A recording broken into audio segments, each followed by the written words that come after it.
Богдан, доброе утро Да, точно. всем. Пришли мы с Богданом на завтрак. Богдан заказывал номер с завтраком. Вот такой здесь шведский стол. В принципе, нормальный завтрак, считаем. Наесться можно. Ну, надо наесться на весь день.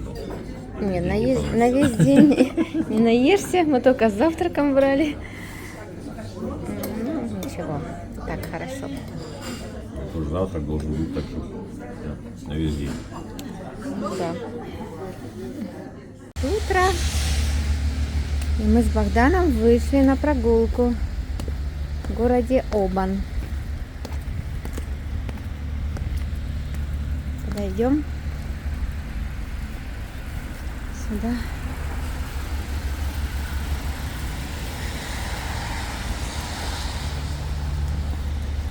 Так выглядит гостиница, в которой мы остановились.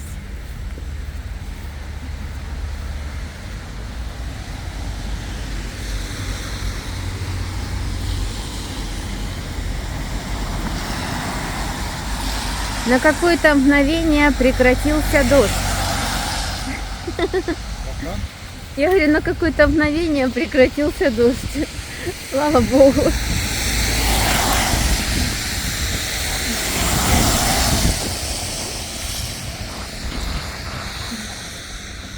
Как хорошо, когда нет дождя. Просто прелесть. Даже солнца нет. Даже прохладненько, а все равно хорошо. Ой, дай-ка я туда вниз спущусь. Подожди, на секундочку, я хочу туда. Тут классно. Грязная, конечно, водичка, но все равно хорошо. Сейчас опять отлив. Когда прилив, вот здесь вот вода подходит прямо наверх. Ступеньки заливает. Ой, не скользко, Богдан, нормально. Классно. Очень классно, очень красиво. Да, море есть море. Но это как бы не море. Это небольшой залив Лорн. Прямо выход практически. Практически можно сказать, что это океан.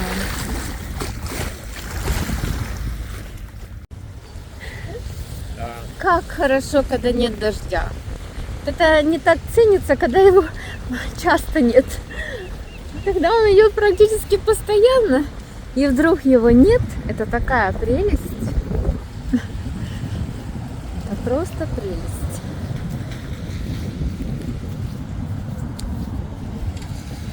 Кстати, вот в отеле, в котором мы сейчас остановились, практически большинство это пожилые люди. Здесь очень много разных льгот для пожилых людей. Не, ну мы же еще не пожилые, так нельзя сказать, что мы пожилые. Я лично к себя еще к этому рангу не причисляю. Может, конечно, кто-то со стороны меня и может причислить к этому, но я еще так себя не чувствую. Ну, я вижу, что есть люди гораздо старше, как у меня. Очень много таких людей в отеле. Большинство. И все это в связи с тем, что здесь для пожилых людей очень много разных льгот, бесплатный проезд. И это все делается для того, чтобы они могли вести активный образ жизни и путешествовать. И это очень хорошо со стороны правительства страны. Такой факт. Какая красота! Какая красота! Ну вот идем мы вот, туристы в основном, пожилой контингент. Нет, есть, конечно, такие, которые и молодые пары совсем, есть и средних лет с детьми, но все равно, вот если брать в целом, большая часть пожилых людей.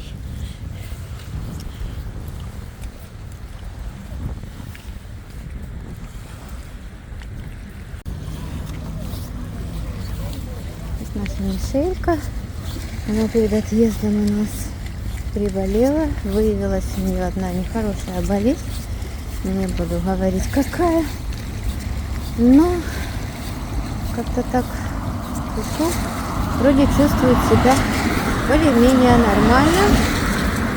И мы решили не отменять поездку и взяли ее с собой. Не стали ее оставлять на нашу хорошую знакомую. Ой, даже солнышко слегка видно. Боже мой. Мы тут посмотрели, 100% дождь. И все 3 дня Богдан даже непромокаемые штаны надел.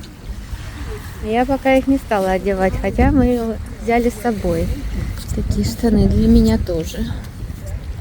Потому что если идет все время дождь, а мы без зонтиков, просто у нас куртки с капюшонами, штаны сразу промокнут. Не хочется ходить мокрым. Решили мы зайти в собор. Попробуем с Мишелькой. Я ее в сумку положила.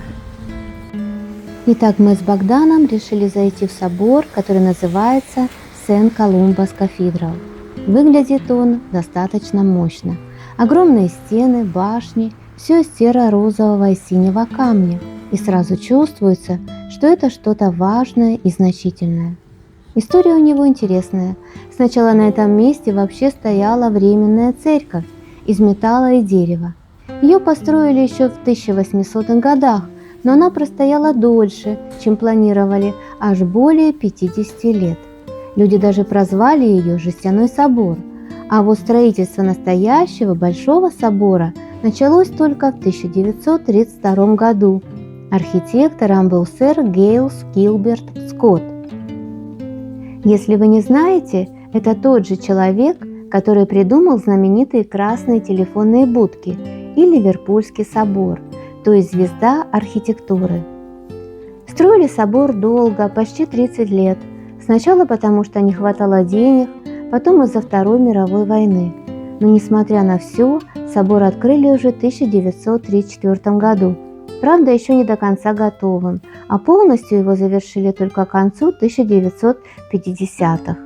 Внутри тоже очень красиво. Деревянные элементы из английского дуба, резьба, витражи с архангелами, теплый свет.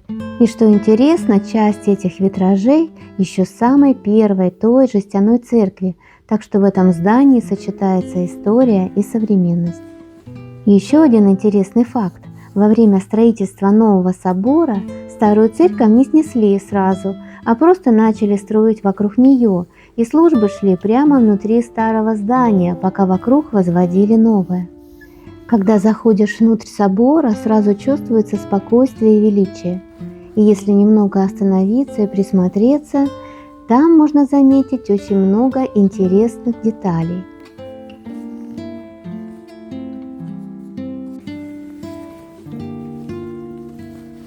Алтарь в этом соборе сделан из светлого камня, скорее всего местного. Он массивный, устойчивый, без лишнего декора, но с ощущением силы и постоянства. На алтаре во время службы обычно лежит миссал, богослужебная книга, крест, свечи, иногда цветы. Все строго, без излишеств, но очень торжественно. Сразу за алтарем размещена массивная деревянная конструкция, которая называется реридос. По сути, это такая декоративная спинка, и в соборе Святого Колумба она действительно особенная. Сделана она из настоящего английского дуба и вся покрыта тончайшей ручной резьбой. Это не просто украшение, это целое произведение искусства. В узорах можно рассмотреть виноградные лозы, листочки, кресты и даже маленькие фигурки ангелов. Все очень аккуратно, симметрично и с невероятной детализацией. Реридос был создан специально для этого собора, и он подчеркивает его торжественную, но при этом уютную атмосферу.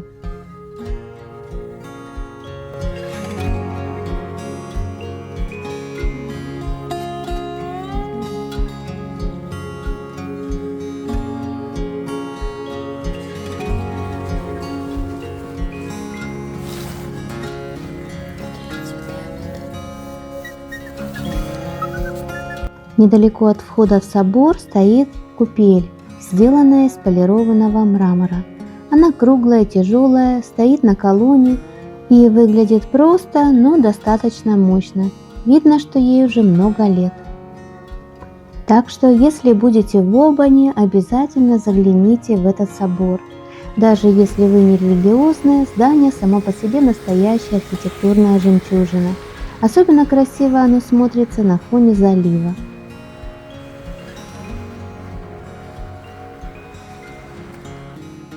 Очень симпатичные домики здесь на побережье.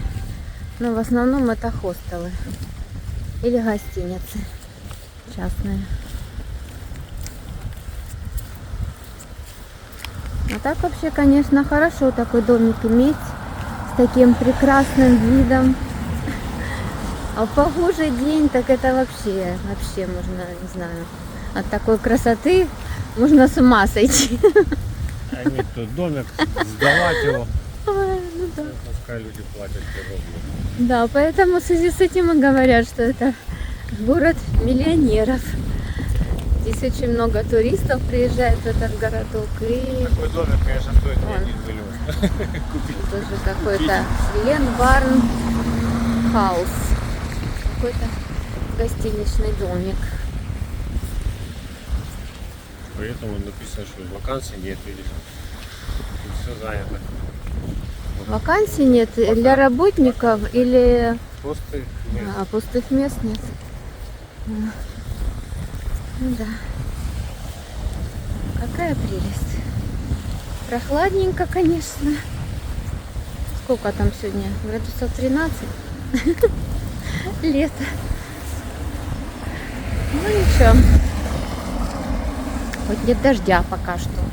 Хотя уже небо опять затягивает. Но он опять появился просвет. А то пока мы зашли в этот костел, или как там, кафедрал, Федеральный сад. кафедральный собор, вышли, опять все небо затянуто. Но сейчас вот ветерок опять поразгонял тучки. Опять немножко поголубело небо в некоторых местах. Вообще, конечно, красота. Вид прибоя такой прекрасный.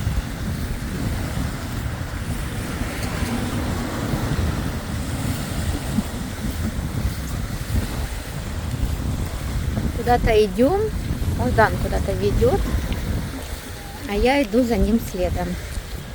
Прямо. А? Прямо идем. Прямо идем. Да. Уже, наверное, окраина города, да? Практически.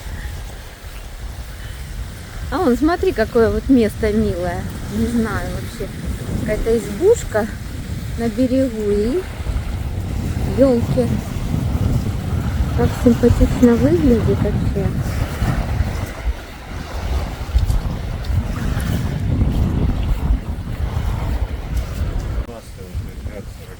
Сегодня. Понятно. Как выглядит памятничек.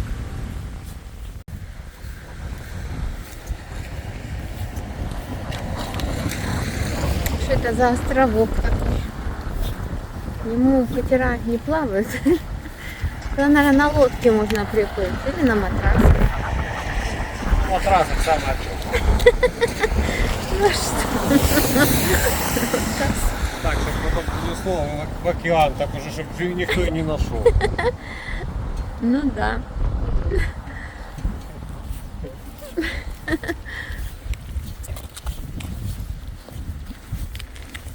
Поэтому на матрасе оно нормально. Ну а что? Нормально. Не, ну когда волн нет, чего оно унесет? Это уже тут течение постоянно. Да? Ты даже не узнаешь, как это. Понятно. Это вообще не найдешь. Сейчас ноги у нас тут промокнут. Богдан, куда ты по мокрой траве? Ну а что делать? Не хочу я по мокрой траве. Маяк он. Ну да, это маяк. Очень красиво.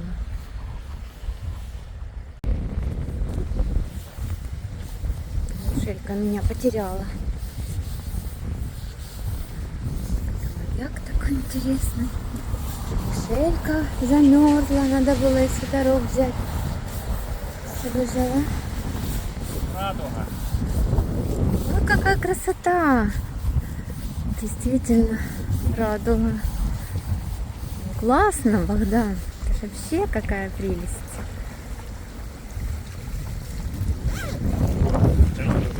Ну да. Фоткай пока. Еще в таком месте красивом. Класс. Только не видно, она начало видно, куда она, где она заканчивается, не видно. Но ничего, и так красиво.